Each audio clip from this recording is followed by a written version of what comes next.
নমস্কার, নিউজ ভ্যানগার্ডের পর্দায় প্রত্যেককে স্বাগত জানাচ্ছি। এই মুহূর্তে আপনাদের সাথে আমি রয়েছি অঙ্কিতা। চোখ রাখছি এই মুহূর্তের গুরুত্বপূর্ণ খবরগুলির দিকে। প্রথমেই চোখ রাখছি আবহাওয়ার দিকে, কারণ সামনেই রয়েছে সরস্বতী পুজো। আর সরস্বতী পুজোর আগে শীত কি থাকবে, কুয়াশার দাপট কতটা থাকবে, কেমন থাকছে আবহাওয়া, একাধিক প্রশ্ন থাকছে। তবে জানিয়ে রাখছি, সরস্বতী পুজোর আগেই শীতের খেলা প্রায় শেষ। নতুন করে তাপমাত্রার পরিবর্তনের সম্ভাবনা নেই বলেই জানাচ্ছে হাওয়া অফিস। ধীরে ধীরে উষ্ণতার ছোঁয়া বাড়বে দেশ জুড়ে। বিস্তারিত জানবো, টেলিফোন লাইনে যুক্ত হয়ে গেছে প্রতিনিধি সুপ্রীতি মুখার্জি। সুপ্রীতি, কবে নাগাদ দেশ থেকে শীত বিদায় নেবে এবং উষ্ণতা বাড়তে শুরু করবে, কি জানাচ্ছে আইএমডি এবং আগরতলা হাওয়া অফিস? দেখো, সামনেই যেহেতু আর সময় খুব একটা হাতে বাকি নেই, দু একদিন পর সরস্বতী পুজো।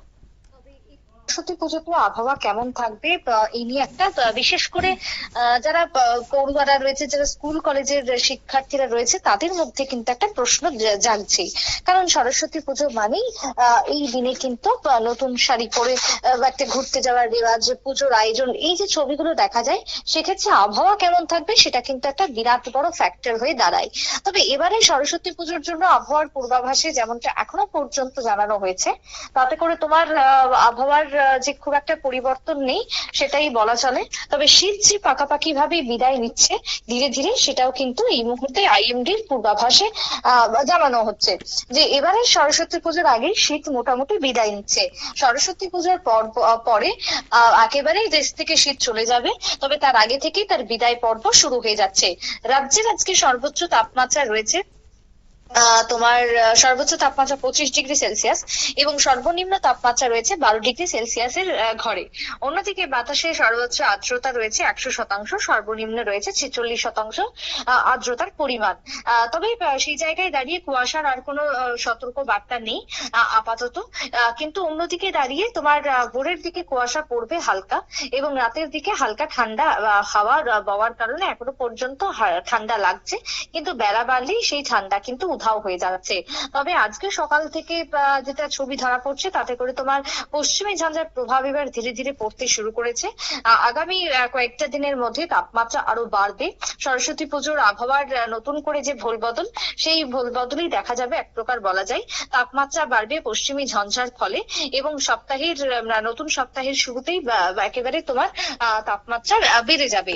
যদিও এই যে সপ্তাহটা চলছে, এই সপ্তাহতে শুরুতেই জাঁকিয়ে শীত না পড়লেও তাপমাত্রা কিন্তু অনেকটাই নেমে এসেছিল। যদিও সেই তাপমাত্রা এবার আবারও ধীরে ধীরে বাড়তে শুরু করবে সপ্তাহের শেষেই, যেহেতু সরস্বতী পুজো। তাই সেক্ষেত্রে দাঁড়িয়ে পুজোর দিন অর্থাৎ আগামী রবিবার এবং তার সাথে সোমবার তাপমাত্রা তোমার সর্বোচ্চ তাপমাত্রা তোমার 25 ডিগ্রি যেটা বর্তমানে রয়েছে, সেটা আরো 2-1 ডিগ্রি বেড়ে যাবে। অন্যদিকে দাঁড়িয়ে তোমার ইতিমধ্যে হিমাচল সংলগ্ন এলাকাতে তোমার এই একটা সতর্ক বার্তা থাকছে কুয়াশার, এবং তার সাথে কোথাও কোথাও বৃষ্টি হতে পারে। হিমাচলের যে রেঞ্জ এলাকাগুলো রয়েছে, সেই এলাকাগুলোতে এমনটাই তোমার আইএমডি জানাচ্ছে। তার সাথে কোনো কোনো জায়গায় ভারী কুয়াশা পড়তে পারে, আবার কোনো কোনো জায়গাতে তোমার হালকা থেকে মাঝারি বৃষ্টি হতে পারে। তবে রাজ্যে সেরকম কোনো সম্ভাবনা নেই। উত্তর পূর্ব ভারতের জন্য যেটা বলা হচ্ছে যে ভোরের দিকে কুয়াশা থাকবে, সেটা সবসময় পরিলক্ষিত হয়।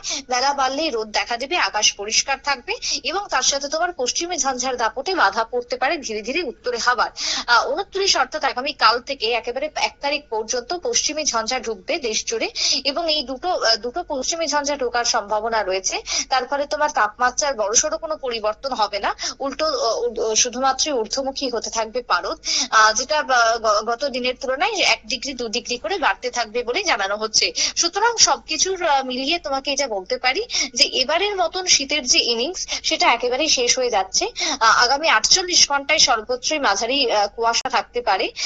বুধবারের পর থেকে অর্থাৎ আগামী কালকে থেকে তোমার দাপট কোনো কোনো জায়গাতে কুয়াশা দেখা গেলেও হলুদ সতর্কবার্তা কিন্তু জারি করা হয়নি রাজ্যে।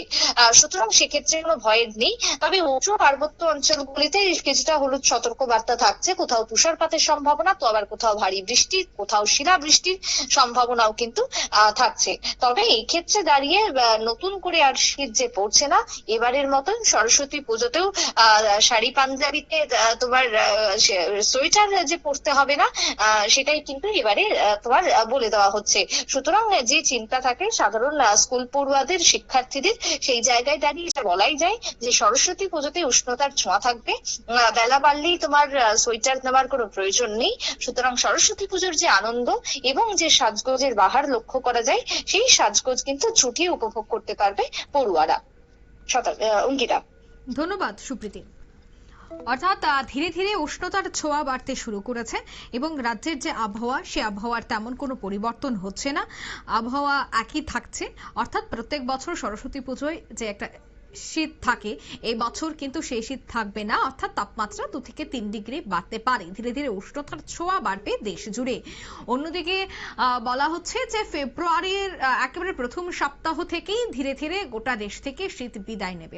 তবে আমাদের পার্শ্ববর্তী রাজ্য পশ্চিমবঙ্গ, সেখানে আবহাওয়া কেমন রয়েছে শীত কবে নাগাদ বিদায় নেবে, কি জানাচ্ছে আলিপুর আবহাওয়া অফিস, বিস্তারিত জানবো। টেলিফোন লাইনে যুক্ত হয়ে গেছে পশ্চিমবঙ্গ থেকে বিশিষ্ট সাংবাদিক অঞ্জন শুকুল। অঞ্জন বাবু, ঠিক কি জানতে পারছেন?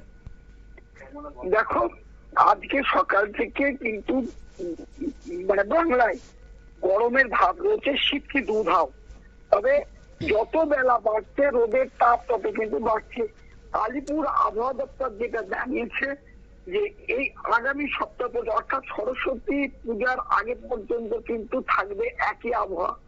তবে শীত যে ফিরবে এরকম কথা কিন্তু আবহাওয়া দপ্তর জানাচ্ছে না। অন্যদিকে দার্জিলিং এলাকায় শিলাবৃষ্টি ও হালকা তুষারপাতের সম্ভাবনা রয়েছে।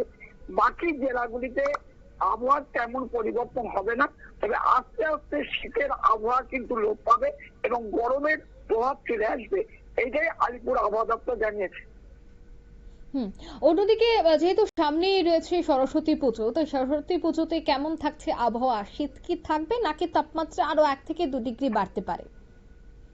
না, যেটা আলিপুর আবহাওয়া দপ্তর জানিয়েছে, সামনে সরস্বতী পুজোর সময় একই রকম আবহাওয়া থাকবে এবং তারপর থেকে কিন্তু আরো গরমের প্রভাব পড়বে। তবে শীত আসার আপাতত কোনো লক্ষণ নেই বঙ্গে। আর অন্যদিকে দার্জিলিং এ তুষারপাতের সম্ভাবনা রয়েছে এবং সেখানে নির্দেশ দেওয়া হয়েছে যে 2 থেকে 3 দিনের মধ্যে কিন্তু শিলাবৃষ্টির একটা প্রবল সম্ভাবনা রয়েছে। সেই জন্য দার্জিলিং এলাকাকে সতর্ক করা হয়েছে প্রশাসনের পক্ষ থেকে।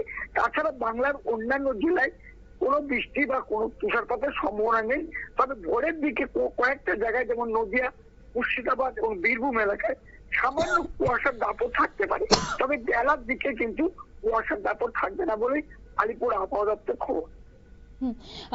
অঞ্জন বাবু, এই যে দার্জিলিং থেকে শুরু করে গ্যাংটক, একাধিক জায়গায় এই মুহূর্তে একেবারে শৈত্যপ্রবাহ বইছে এবং দেখা যাচ্ছে যে দার্জিলিং এর বিভিন্ন জায়গায় কুয়াশার দাপট এতটাই রয়েছে যে কাঞ্চনজঙ্ঘাও দেখা যাচ্ছে না। তো সেই জায়গায় দার্জিলিং এর আগামী কয়েকদিন আবহাওয়া কেমন থাকছে? দেখো, দার্জিলিং এ যেটা জানিয়েছে আগামী সপ্তাহ অর্থাৎ 5 থেকে 7 দিন পর্যন্ত একই রকম আবহাওয়া থাকবে।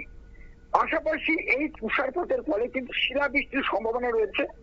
আর এই শিলাবৃষ্টির জন্য কিন্তু যতক্ষণ পর্যন্ত প্রভাব না কাটবে ততক্ষণ পর্যন্ত দার্জিলিং এলাকায় কোন রকম আবহাওয়ার পরিবর্তন হবে না। বলা যেতেই পারে যত দিন আসবে অন্তত 5 দিন এই তুষারপাতের সম্ভাবনা আরো বৃদ্ধি পাবে, এটাই জানিয়েছে আলিপুর আবহাওয়া দপ্তর। ধন্যবাদ অঞ্জন বাবু। অর্থাৎ পশ্চিমবঙ্গেও কিন্তু এই মুহূর্তে তাপমাত্রার তেমন কোনো পরিবর্তন নেই, অর্থাৎ আবহাওয়া একই থাকছে। তবে পাকাপাকি ভাবে শীত যদি বিদায় নিতে হয় তবে কিন্তু সময়টা এই মুহূর্তে আলিপুর আবহাওয়া দপ্তর এবং আগরতলা হাওয়া অফিস কিন্তু জানাচ্ছে যে ফেব্রুয়ারির একেবারে প্রথম সপ্তাহ থেকেই ধীরে ধীরে শীত বিদায় নেবে এবং আইএমডির যে বার্তা, সেই বার্তা অনুযায়ী এখনো পর্যন্ত একই আপডেট কিন্তু পাওয়া গেছে। নিয়ে নিচ্ছে এই মুহূর্তে ছোট্ট একটি বিজ্ঞাপন বিরতি, সঙ্গে থাকুন।